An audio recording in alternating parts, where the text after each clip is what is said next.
السلام علیکم ناظرین، چینل پر آپ کو خوش آمدید کہتے ہیں۔ انبیاء کے قاتل۔ قرآن مجید نے متعدد جگہ پر یہودیوں کی شرارتوں اور فتنہ پردازیوں کا تفصیلی بیان کرتے ہوئے بار بار یہ اعلان فرمایا ہے کہ ان ظالموں نے اپنے انبیاء اور پیغمبروں کو بھی قتل کیے بغیر نہیں چھوڑا۔ چنانچہ ارشاد فرمایا کہ ترجمہ: وہ جو اللہ کی آیتوں سے منکر ہوتے اور پیغمبروں کو ناحق شہید کرتے اور انصاف کا حکم کرنے والوں کو قتل کرتے ہیں، انہیں خوشخبری دو دردناک عذاب کی۔ حضرت ابو عبیدہ بن الجراح رضی اللہ تعالیٰ عنہ سے روایت ہے کہ نبی اکرم صلی اللہ علیہ وسلم نے ارشاد فرمایا کہ یہودیوں نے ایک دن میں 45 نبیوں اور 117 صالحین کو قتل کر دیا تھا جو ان کو اچھی باتوں کا حکم دیا کرتے تھے۔ چنانچہ حضرت یحییٰ اور حضرت زکریا علیہ السلام کی شہادت بھی اسی سلسلے کی کڑیاں ہیں۔ حضرت یحییٰ علیہ السلام کی شہادت ابن عساکر نے المستقصیٰ فی فضائل الاقصیٰ میں حضرت یحییٰ علیہ السلام کی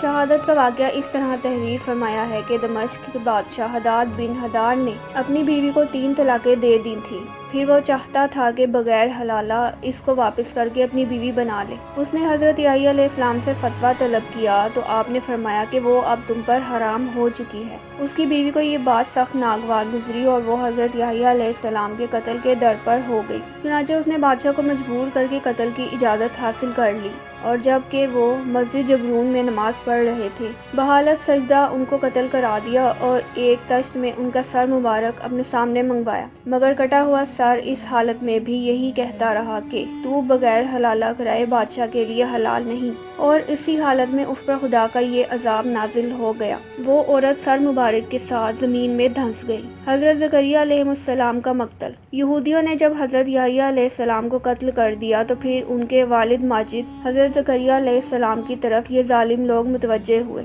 کہ ان کو بھی شہید کر دیں، مگر جب حضرت زکریا علیہ السلام نے یہ دیکھا تو وہاں سے ہٹ گئے اور ایک درخت کے شگاف میں روپوش ہو گئے۔ یہودیوں نے اس درخت پر آرا جلا دیا۔ جب آرا حضرت زکریا علیہ السلام پر پہنچا تو خدا کی وحی آئی کہ خبردار ہے زکریا، اگر آپ نے کچھ بھی آہوزاری کی تو ہم پوری روئے زمین کو تاہبالہ کر دیں گے، اور اگر تم نے صبر کیا تو ہم بھی ان یہودیوں پر اپنا عذاب نازل کر دیں گے۔ چنانچہ حضرت زکریا علیہ السلام نے صبر کیا اور ظالم یہودیوں نے درخت کے ساتھ ان کے بھی 2 ٹکڑے کر دیے۔ اس میں اختلاف ہے کہ حضرت یحییٰ علیہ السلام کی شہادت کا واقعہ کس جگہ پیش آیا۔ پہلا قول یہ ہے کہ مسجد جبرون میں شہادت ہوئی، مگر حضرت سفیان ثوری نے شمر بن عطیہ سے یہ قول نقل کیا ہے کہ بیت المقدس میں ہیکل سلیمانی اور قربان گاہ کے درمیان آپ شہید کیے گئے، جس جگہ آپ سے پہلے 70 انبیاء علیہ السلام کو یہودی قتل کر چکے تھے۔ بہرحال یہ سب کو مسلم ہے کہ یہودیوں نے حضرت یحییٰ علیہ السلام کو شہید کر دیا، اور جب حضرت عیسیٰ علیہ السلام کو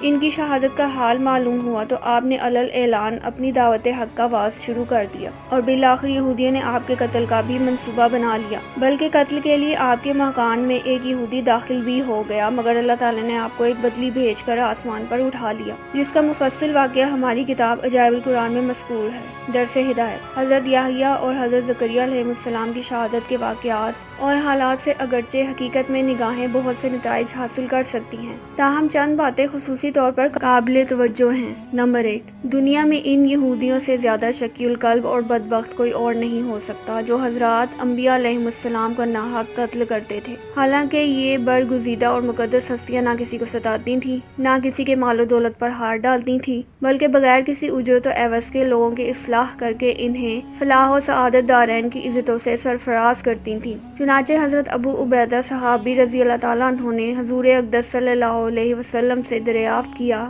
کہ قیامت کے دن سب سے بڑے اور زیادہ عذاب کا مستحق کون ہوگا، تو آپ صلی اللہ علیہ وسلم نے ارشاد فرمایا کہ وہ شخص جو کسی نبی کو یا ایسے شخص کو قتل کرے جو بھلائی کا حکم دیتا ہو اور برائی سے روکتا ہو۔ بہرحال ظالم یہودیوں نے اپنی شقاوت سے خدا کے نبیوں کے ساتھ جو ظالمانہ سلوک کیا اور جس بے دردی کے ساتھ ان مقدس نفوس کا خون بہایا، اقوام عالم میں اس کی مثال نہیں مل سکتی۔ اس لیے خداوند قہار و جبار نے اپنے قہر و غضب سے ان ظالموں کو دونوں جہان میں ملعون کر دیا، لہٰذا ہر مسلمان پر لازم ہے کہ ان ملعونوں سے ہمیشہ نفرت و دشمنی رکھے۔ نمبر 2، بنی اسرائیل چونکہ مختلف قبائل میں تقسیم تھے، اس لیے ان کے درمیان ایک ہی وقت میں متعدد نبی اور پیغمبر مبعوث ہوتے رہے، اور ان سب نبیوں کی تعلیمات کی بنیاد حضرت موسیٰ علیہ السلام کی کتاب توریت ہی رہی، اور ان سب انبیاء کرام علیہ السلام کی کی حیثیت حضرت موسیٰ علیہ السلام کے نائبین کی رہی۔ نمبر 3، علماء کرام کو اپنی زندگی کی آخری سانس تک حق پر ڈٹ کر اس کی تبلیغ کرتے رہنا چاہیے